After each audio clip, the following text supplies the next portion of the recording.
Hello friends, welcome to my notes 24/7। दोस्तों, daily की तरह आज भी मैं आपके लिए कंप्यूटर के एमसीक्यू सीरीज की क्लास 6 लेकर आ गई हूँ। आज थोड़ा टाइम लेट हो गया है, पर कोई बात नहीं। और इसमें मैं उन सभी क्वेश्चंस को लेकर आई हूँ जो कि आपके एग्ज़ाम्स की दृष्टि से बहुत ज़्यादा इम्पोर्टेंट रहते हैं। और ये नॉर्मली क्वेश्चन नहीं रहते हैं, थोड़े टफ़, इनका लेवल थोड़ा टफ़ रहेगा जो भी आप देखते होंगे, क्योंकि अब ऐसे ही क्वेश्चंस एग्ज़ाम में आने लगे हैं। तो आज का हमारा जो फर्स्ट क्वेश्चन है वो है the term operating system means. Operating system का क्या अर्थ है? ऑप्शन 1 है आपका a set of programs which controls the working of a computer. मतलब एक प्रोग्राम्स का एक सेट जिसके द्वारा कंप्यूटर की वर्किंग को कंट्रोल किया जाता है, मतलब कंप्यूटर के कार्य को नियंत्रित किया जाता है। सेकेंड ऑप्शन है the way a computer operator works, मतलब एक तरीका जिसके द्वारा कंप्यूटर ऑपरेटर वर्क करता है। ऑप्शन 3 है conversion of high level language into machine language, मतलब हाई लेवल लैंग्वेज का मशीन लैंग्वेज में कन्वर्जन या ट्रांसलेशन कह सकते हैं आप। फोर्थ जो आपका ऑप्शन है वो है the way of floppy disk drive operate, मतलब एक जिसके द्वारा फ्लॉपी डिस्क ड्राइव ऑपरेट करता है या कार्य करता है। तो इसका जो राइट आंसर है वो है option number 1 a set of programs which controls the working of a computer. मतलब जो ऑपरेटिंग सिस्टम है एक प्रोग्राम्स का एक सेट होता है जिसके द्वारा कंप्यूटर के कार्य को नियंत्रित किया जाता है। नेक्स्ट क्वेश्चन है हमारा blank appears at the bottom of an MS Excel worksheet. मतलब MS एक्सेल वर्कशीट के नीचे तल पर दिखाई देता है, इनमें से क्या दिखाई देता है? Option 1 status bar, option 2 name box, option 3 formula bar and option 4 title bar. तो इसका जो राइट आंसर हो जाएगा वो हो जाएगा option number 1 status bar. Status bar होता है जो कि MS एक्सेल की वर्कशीट में सबसे नीचे शो होता है, और उसमें आपने देखा होगा कि वर्कशीट भी शो होती हैं, वर्कशीट 1, वर्कशीट 2, वर्कशीट 3, ऐसे उसमें जो शो होता है वही होती है आपकी स्टेटस बार। नेक्स्ट क्वेश्चन है आपका third question in computing output devices are used to. Computer में आउटपुट डिवाइस का उपयोग किस लिए करते हैं? ऑप्शन 1 व्यू और print data, option 2 input data, option 3 scan data and option 4 store data. मतलब ऑप्शन 1 है जो आपका डाटा को देखने के लिए और प्रिंट करने के लिए, ऑप्शन 2 डाटा को इनपुट करने के लिए, ऑप्शन 3 डाटा को स्कैन करने के लिए एंड ऑप्शन 4 डाटा को स्टोर करने के लिए। तो जो राइट आंसर हो जाएगा वो हो जाएगा आपका ऑप्शन नंबर 1 व्यू और प्रिंट डाटा। जब आप आउटपुट डिवाइस के द्वारा आप जैसे मॉनिटर एक आउटपुट डिवाइस है तो आप स्क्रीन पर देख सकते हैं अपने डाटा को। उसके अलावा जब प्रिंटर के द्वारा वो हार्ड कॉपी के रूप में आ जाता है तो आप उसे प्रिंट भी कर पाते हैं। तो इस तरीके से कंप्यूटर में आउटपुट डिवाइस का यूज आप प्रिंट व्यू और प्रिंट डाटा के लिए करते हैं। नेक्स्ट क्वेश्चन है 4 नंबर का this blank is controlled by a mouse and changes shape depending upon its current function. Blank को एक माउस द्वारा नियंत्रित किया जाता है और जो उसकी मौजूदा फंक्शन के आधार पर आकार बदलता है।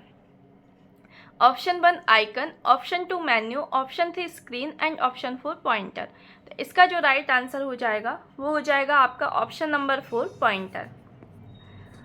क्योंकि आपने देखा होगा कि जब आप माउस को आप मूव करते हो तो एक पॉइंटर होता है जो स्क्रीन पर मूव होता है, और जैसे ही वो पॉइंटर जैसे ही वो पॉइंटर होता है वो एरो के शेप में होता है, और आप किसी लिंक वगैरह पर अगर उसे रख देते हो तो वहाँ पर वो हैंड का शेप भी बना लेता है, जिसका अर्थ होता है कि यह एक लिंक है और ये किसी अदर पेज से जुड़ा हुआ है।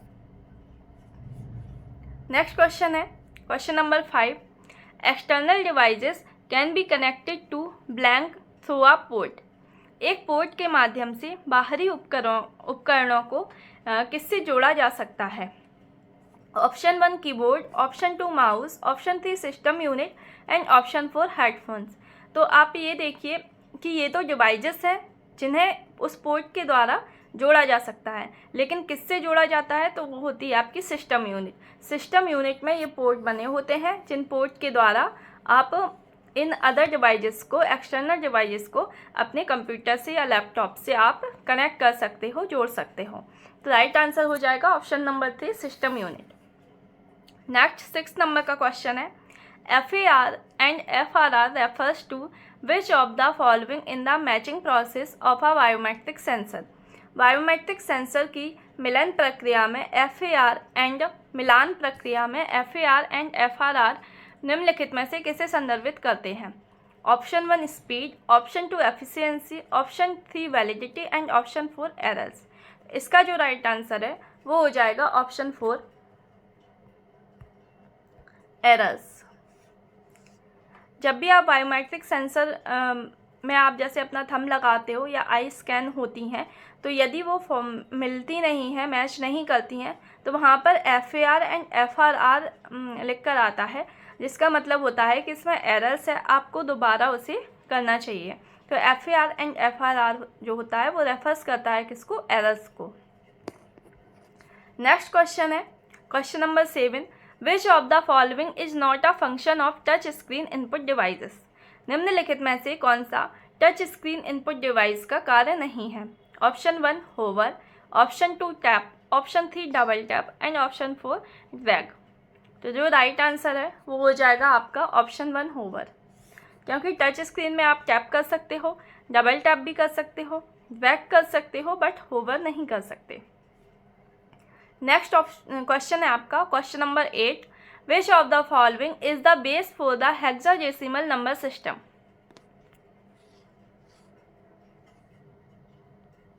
निम्नलिखित में से कौन सा हेक्साडेसिमल संख्या पद्धति का आधार है?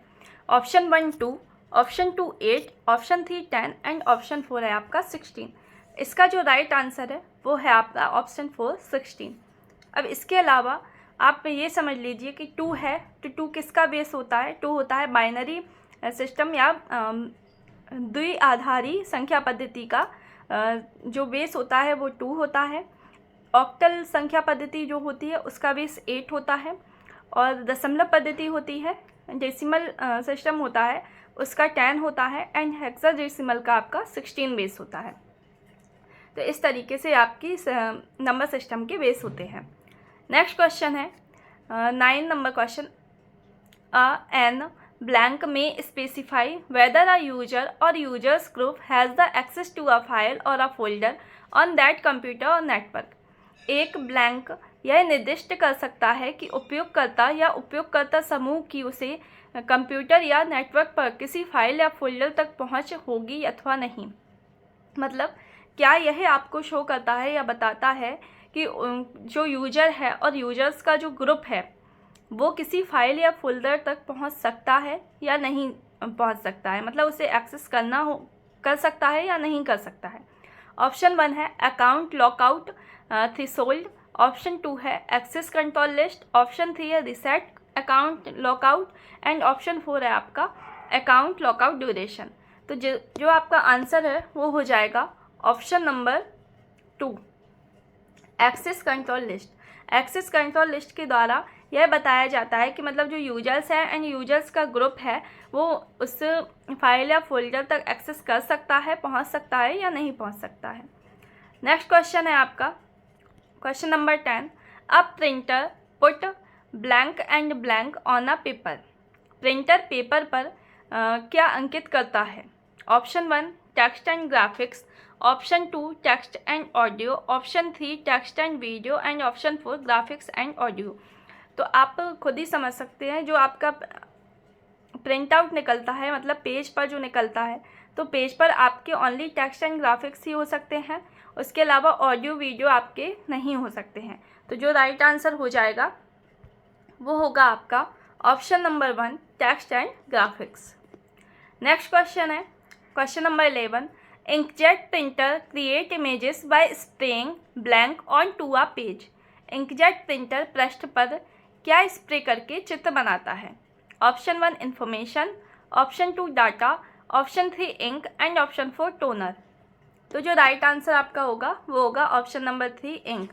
इंकजेट प्रिंटर क्या करता है कि इंक को स्प्रे करता है और स्प्रे करने के बाद वहाँ पर टेक्स्ट और इमेजेस को उस पर छापता है। नेक्स्ट क्वेश्चन है आपका question number 12, which of the following is an input device. निम्नलिखित में से कौन सा एक इनपुट डिवाइस है? Option number 1 speaker, option 2 word, option 3 joystick and option 4 printer. तो जो आपका राइट आंसर होगा वो होगा ऑप्शन 3 जॉयस्टिक। आपने देखा होगा या आप गए होंगे गेम्स वगैरह खेलने के लिए, तो एक जो गेम वगैरह की जो मशीन होती है उसमें एक स्टिक टाइप की लगी रहती है और उस स्टिक के ऊपर एक गोल टाइप का बटन होता है जिससे प्रेस हो जाता है, मतलब जिससे सेलेक्ट होता है, और उस स्टिक को जब आप मूव करते हैं तो स्क्रीन पर जो कैरेक्टर होता है वो मूव होता है, या जो भी आपका गेम्स में जो भी आप खेल रहे होते हो वो मूव होता है। तो वो होती है आपकी जॉयस्टिक, जो कि एक इनपुट डिवाइस है, और यही इसका आंसर है। क्वेश्चन नंबर 13 है आपका, the sharpness of text and images on a paper is called edge. Paper पर टेक्स्ट और चित्रों की स्पष्टता निम्न में से किसे संदर्भित करती है? Option 1 printer resolution, option 2 printer font, option 3 printer speed and option 4 printer colour. Right answer हो जाएगा ऑप्शन 1 प्रिंटर रिजोल्यूशन। अब रिजोल्यूशन क्या होता है?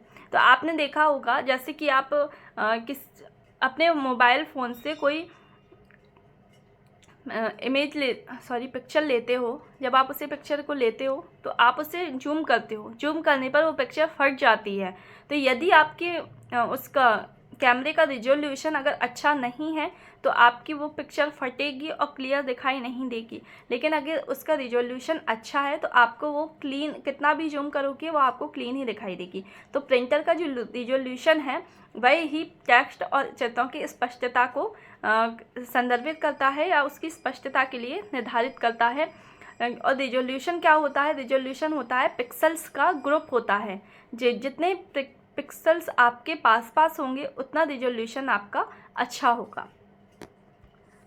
नेक्स्ट क्वेश्चन है हमारा question number 14, warm boot of PC generally done by pressing. PC को यहाँ पर बाद नहीं, वार्म बूट है।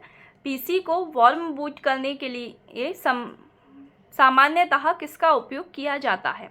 Option 1 the power on button, option 2 F5 function की, ऑप्शन 3 F10 फंक्शन की and option 4 Alt plus control plus delete together. पहले right answer देख लेते हैं। राइट आंसर हो जाएगा इसका option number 4 Alt plus control plus delete together. इन तीनों बटन्स को यदि आप साथ में प्रेस करते हो तो आपको स्क्रीन पर रीस्टार्ट का ऑप्शन आपको स्क्रीन पर शो होता है और आप उसे प्रेस करके वार्म बूट कर सकते हो।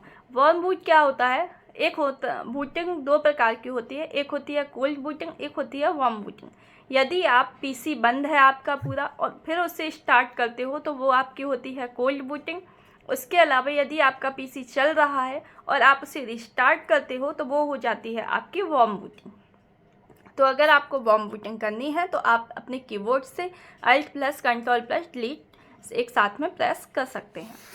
नेक्स्ट एंड लास्ट क्वेश्चन है हमारा, which of the following is a network topology type. निम्न में से कौन सा नेटवर्क टोपोलॉजी का एक प्रकार है? Option 1 star, option 2 wire, option 3 chain and option 4 coin. Right answer है इसका ऑप्शन 1 स्टार। नेटवर्क टोपोलॉजी का एक टाइप होता है स्टार। इसके अलावा और भी टाइप होते हैं जैसे बस हो गया, मैश हो गया, तो ये भी आपके नेटवर्क टोपोलॉजी के एक प्रकार होते हैं। बल्कि ये वायर, चैन, कॉइन ये कोई नेटवर्क टोपोलॉजी के टाइप्स नहीं होते हैं। तो आपका आंसर हो जाएगा ऑप्शन 1 स्टार। तो दोस्तों यहाँ पर मैंने आज आपके साथ कंप्यूटर के 15 क्वेश्चंस को यहाँ पर आपके साथ डिस्कस किया है और ये काफ़ी इम्पोर्टेंट क्वेश्चंस हैं, एग्ज़ाम में आते हैं और अब थोड़े डीप क्वेश्चंस ही पूछे जाने लगे हैं। इसी टाइप से आपसे कोई सिंपली नहीं पूछेगा कौन सी आपकी इनपुट डिवाइस है, कौन सी आउटपुट डिवाइस है, कौन सा सॉफ्टवेयर है, कौन सा हार्डवेयर है, ये आपसे अब नॉर्मली कोई नहीं पूछेगा। तो आपको इसी तरीके से थोड़ा डीप पढ़ना पड़ेगा, तभी आप कंप्यूटर्स के क्वेश्चंस को आप सॉल्व कर पाओगे। अदरवाइज बहुत टफ आने लगा है अब कंप्यूटर भी। तो अगर आपको वीडियो अच्छी लगी है, क्लास अच्छी लगी है तो क्लास को लाइक करिए, चैनल को सब्सक्राइब करिए जिससे कि आगे आने वाली वीडियो का नोटिफिकेशन आपको सबसे पहले मिले। मिलते हैं नेक्स्ट वीडियो में। अपना ध्यान रखिए। Bye bye, take care.